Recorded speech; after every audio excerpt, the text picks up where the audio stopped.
The new owner of the Tribune Company, the real estate mogul Sam Zell, recently toured the new property, the Los Angeles Times newsroom.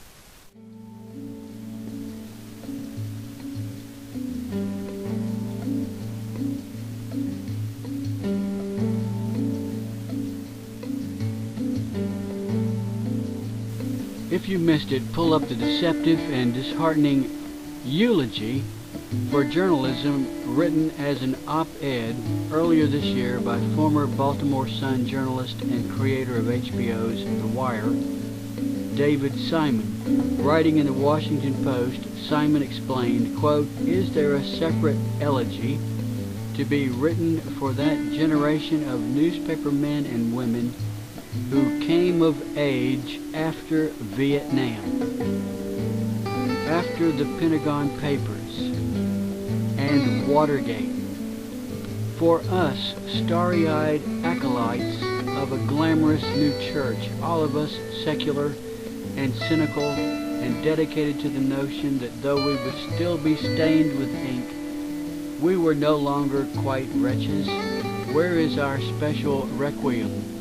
Bright and shiny we were in the late 1970s, packed into our bursting journalism schools, dog-eared paperback copies of All the President's Men and the Powers That Be, atop our Associated Press style books. No business school called to us, no engineering lab, no information age computer degree. We had seen a future of substance in bylines and column inches.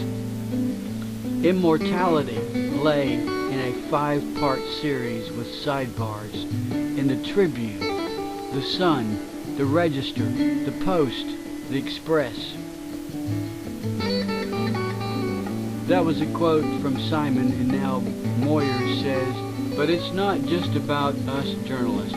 Simon goes on to chronicle the effects that cross-cutting and consolidation has had in the business and in the communities where those businesses have made so much money. He says, "I did not encounter a sustained period in which anyone endeavored to spend what it would actually cost to make the Baltimore Sun the most essential and deep-thinking and well-written account of life in Central Maryland. The people you needed to gather for that kind of storytelling were ushered out the door, buyout after buyout." Or pull up the perceptive analysis of the state of newspaper journalism in the recent New Yorker, written by my good friend Eric Alterman.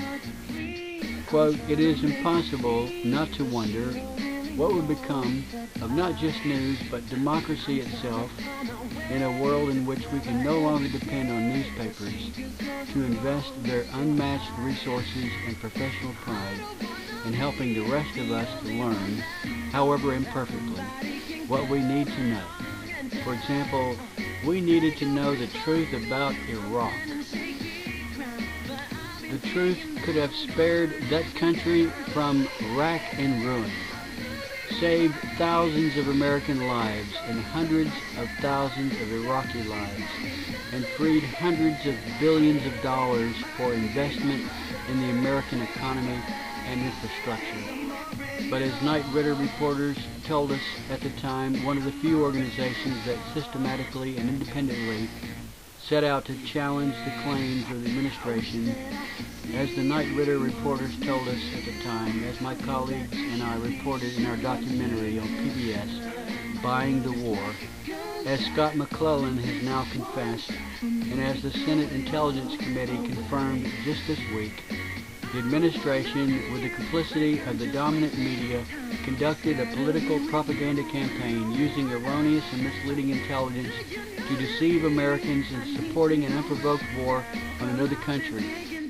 leading to a conflict that, instead of being over quickly and bloodlessly, as predicted, continues to this day into its 6th year. We now know that a neoconservative is an arsonist who sets the house on fire and 6 years later boasts that no one can put it out. You couldn't find a more revealing measure of the state of the dominant media today than the continuing ubiquitous presence on the air and in print of the very pundits and experts, self-selected message multipliers of a disastrous foreign policy who got it all wrong in the first place. It goes to show when the bar is low enough, you can never be too wrong. About their role as what McClellan himself calls deferential complicit enablers. And it was John Walcott who took on his own colleagues in the dominant media and said, quote, "They ask a lot of questions, but they ask even the right questions of the wrong people," unquote. I'm not nearly as eloquent as Bill Moyers. I'm not as knowledgeable as Seymour Hersh. I don't have access to his unnamed government sources that supply Seymour with information. But I have access to other information by virtue of the fact that I was born in 1954 and grew up during the Cold War. Recently I learned how Ronald Reagan defeated the Soviet Union, or thought he did, and that is through the very Islamic radicals whose hatred has now been focused on America specifically and the West in general. Ronald Reagan used these radical Islamists against the Soviet Union as proxy soldiers to terrorize the Soviets, and terrorize them they did. But somehow these proxy soldiers of the USA were turned into proxy soldiers of the communists against the USA. And that's what led to 9/11. 9/11 is an element of, a continuation of, a part of the ongoing Cold War, which never ended. The Cold War never ended. The Cold War continues in a resurrected fashion today. These same newsmen, such as Bill Moyers, well-meaning, sincere, are in effect sleeper agents planted by the Soviet Union in an effort to drive the United States out of Vietnam. Vietnam was a battle of the Cold War.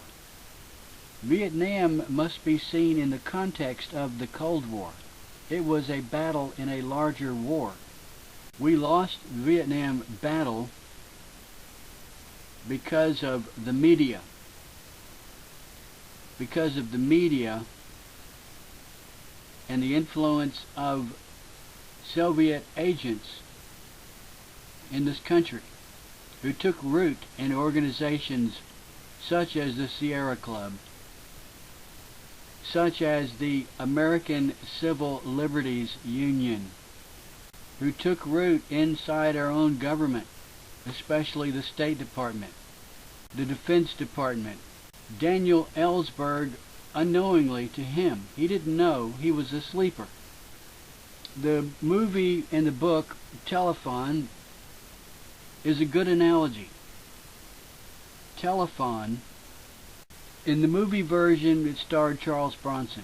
It depicted agents, sleeper agents, placed in the United States years ago by the Soviet Union, so well brainwashed that they themselves had no idea that they were agents.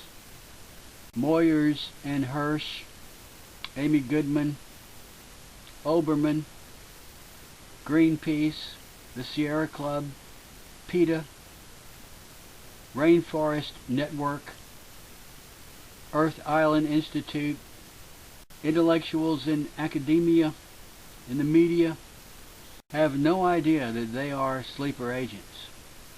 That is an apt way of explaining these people who are re-energized, awakened from sleep, set in motion by the Iraq War.